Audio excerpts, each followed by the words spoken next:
Welcome to our alumni spin-off version of Bearcat Chats. I'm Jacob Wilkins, and a pleasure to be joined by Elizabeth Orband Ryan. She is the National Sales Manager for Godiva and a proud Binghamton University School of Management alum. Elizabeth, thanks so much for joining me. Thanks for having me, Jacob. Yeah, tell me, when you were at Binghamton, and I'll let you say the year. You know, I don't want to give away ages or anything, but not so long ago, obviously the School of Management's nationally renowned and well known. What were you thinking in terms of your career track at that point? So when I started at Binghamton, I was thinking pre-law, and I wanted to be a poli-sci major. And then from there, I mean, really, I didn't know what I wanted to do, but from there, I became a psych major. I declared psych. And then started to, hang out with people more who were in SOM and realized, you know what, like that seemed to really speak to me. It was a nice marriage between the psychology, but I also liked how logical business was. So my sophomore year, second semester of my sophomore year, I transferred into SOM. And I ended up concentrating in marketing, and I also did a minor in French, but I can't speak for it. Oh, okay, great. And then when did it shift to like, I'm going to actually pivot and go the business route? Yeah, so I mean, it just never even occurred to me when I was, in high school. I really enjoyed English and social studies and things like that. So I just always assumed I was going to be a liberal arts major. Business just was not at all on my radar. So when I started, talking to people and seeing what they were studying, it just felt like a natural fit to me. So that was how I kind of made that decision. And take me from that point to getting that first job as a buyer. How did that all come together with Lord & Taylor? So Lord & Taylor recruited very heavily from a list of schools that they felt had the best candidates and had very strong business programs. And Binghamton was one of those schools. Honestly, the only other SUNY school that was on that list was Albany. And then the other schools included Cornell, University of Pennsylvania, and Georgetown. So we were among the elite schools that they were recruiting from. And they came to campus. Everybody wanted this interview. It was very coveted. I assumed I was a natural shoo-in because I was a really good shopper. And I assumed that was going to be my career path. And I got to tell you, it took me by surprise. It is not all about shopping. Well, tell me what a buyer does for those of us not in the business. So a buyer, I mean, picking out the assortments and selecting the merchandise that you're going to sell in the store is a very small piece of what a buyer actually does. Buyer is really the business owner of a segment of the business. So in my case, I was a buyer in intimate apparel, which is actually a nice way to say underwear. So, it was analyzing the business, making sure that you're hitting sales and margin goals, looking at your assortment and determining, are these bestsellers? Should I be distorting my business to really take advantage of this opportunity? Is this something I should pull back on? And then also, marketing, so advertising, things like that, placement in store, and interfacing with the stores regularly to make sure that your business is represented properly. How do you measure success in that sort of job? Is it hitting numbers? Is it having an eye for what works? There seems like there's so many variables. Well, I think, yeah, having an eye for what works is definitely important because you're going to be able to reach your goals that much quicker. We really were goaled against, you would build it out based on your last year history, and then also factoring in where you see opportunities or where you see things declining. And so we were goaled on sales, and then also the margin, the profitability of the business. as well as turnover, which is how quickly is your merchandise going through the store. You want to make sure that you're not carrying too much inventory. You don't want to be carrying too little inventory, so that all will help you reach your goals ultimately as well. And even though this was not necessarily what you expected, you stayed in the fashion industry. You went on to Liz Claiborne, then you were at Ralph Lauren. What kept you interested? I mean, it was just constantly changing. Every day is different than the next. And all of my experiences were all very different from one another. Liz Claiborne allowed me the opportunity to go to the other side of the business. So as a buyer, I would interface with sales managers who would sell me the product, and we would partner together to make sure that we were driving our business the best way that we could. So Liz Claiborne was my first foray into that. And very quickly, I was given an opportunity to go to Ralph Lauren with my boss at the time to launch a new division. So that was an experience. It was, I mean, obviously Ralph Lauren is a huge corporation with a lot of people, but we were really on our own. We were even in a different building than the majority of Ralph Lauren employees. It was really a startup environment, working lots of hours, wearing many, many different hats. So it wasn't just, you know, the sales piece of it, but we were also working with merchandising. We were working in production in terms of, you know, what was the right price? Could we negotiate a better price on a fabric so we could make the dress cheaper and therefore make better margin? So there were just a lot of different things, a lot of balls in the air, and very quickly we grew that business from one brand to 3 brands, and then we extended from there. So it was definitely a learning experience. I definitely drew from my experience in SOM, you know, just from having to wear all these, you know, do all these different things. And then you go to Godiva. How did that opportunity present itself? It's funny, at that point, I had 2 little kids, very little, 2 and under, and Godiva was a step back for me professionally, but it was the right move for our family. It allows me to work from home the majority of the time. Obviously now we're all working from home all the time, but at that point, especially in the fashion industry, you need to be in your office 5 days a week, because that's where your showroom is. That's where your merchandise is. That's what you're working on. Godiva is not structured that way. Chocolate is a lot different than dresses or jeans.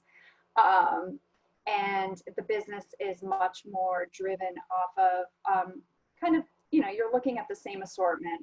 Things change from, you know, at Christmas time or at Easter, we see different things pop in, but really it's more maintaining and, like I was talking about before, blowing out the opportunities that you're seeing and mitigating the risk on the things that aren't working. But with Godiva, you know, you were in the fashion business. I don't know if retail's one big, you know, like in broadcasting, everyone knows everyone. But how did you find out, like, about that this, you know, opening was there, or was it even an opening that was there? It was an opening that was there, and it was really funny. One of the girls that worked for me at Ralph Lauren got a call from a headhunter via LinkedIn, and he presented the opportunity to her, and she was like, look, she's like, this is not something that I have, you know, the bandwidth for. She said, but I know someone who does, and it's my boss. So it was really cool that she passed an opportunity like that on to me, just knowing how, you know, as a young mother with 2 little kids, like that this could really be life-changing for me. And then what was really funny about it was, and you want to talk about everybody in the industry knowing each other. So I got on the call with a hiring manager, and he was one of my old vendors, one of my old salespeople when I worked in intimate apparel.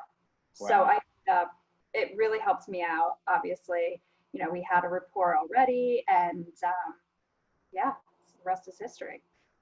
Well, isn't the lesson there? You know, it's like everyone has a title and people work, but you have to treat everyone well, and you can't burn any bridges because you just don't know it shows that you were a good boss by someone that worked under you feeling comfortable enough to let you know, hey, you might want to look into this. Yeah, yeah, it was amazing. And I, again, back to not burning bridges. I mean, thankfully, you know, my boss, my future boss, and I ended up had a really good relationship when I was at Lord and Taylor. So it worked to my favor. Like 10 years later, it worked to my favor and got me another opportunity. So it was great. And clearly, you're enjoying it there, having been there since 2011. What is your day-to-day like? People think Godiva and just gets me hungry, and wanting to eat dessert at 2:15. But beyond just like fashion, it's beyond the shopping. I'm sure there's a business. It's much more heavily business oriented in your position. Take me through the daily schedule. So I call my national accounts department stores. So really my experience that I started my career with at Lord & Taylor as a buyer has helped me tremendously as I've moved through and kind of switched to the other side of this type of business, because I get it. I understand what they're doing, and I can commiserate, and it just gives them, they just feel, there's more credibility there. So I interface with buyers just like I was, and we talk about their business, we talk about their opportunities, we look for marketing, we talk about new products, new product launches, we talk about distribution. So is this new item, do we want to see it go to all 500 of your Macy's locations, or do we think that this is something that is really special and should just be in the top stores? So, and again, a lot of analysis. There's something called retail math, which, I learned at Lord & Taylor when I went through their executive training program. And it carries me through my days still to this day. Wow. And, there is something to be said for when you've worked your way up from the ground up, that there's that natural connection and respect from someone that says they've been in my shoes. Yeah. Yes, it really absolutely works to my favor. I think a lot of times, I know I would have been a little bit skeptical of people when they were trying to sell me things. I think we all kind of feel that way. You're kind of like, oh, why should I buy this from you?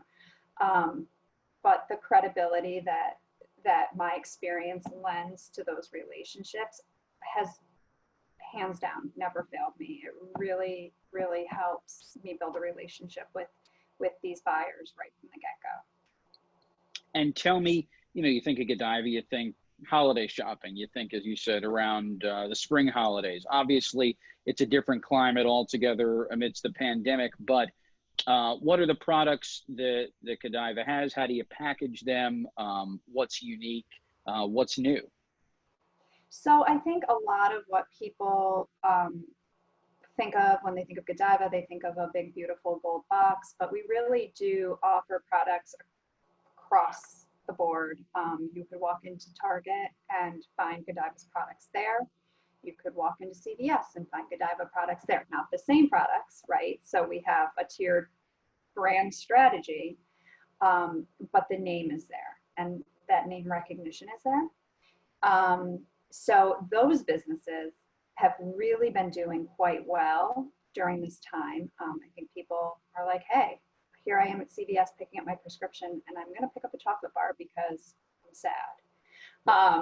So that's working. And then the other thing that's really working for me in particular is obviously moving the customer from shopping in store to moving online.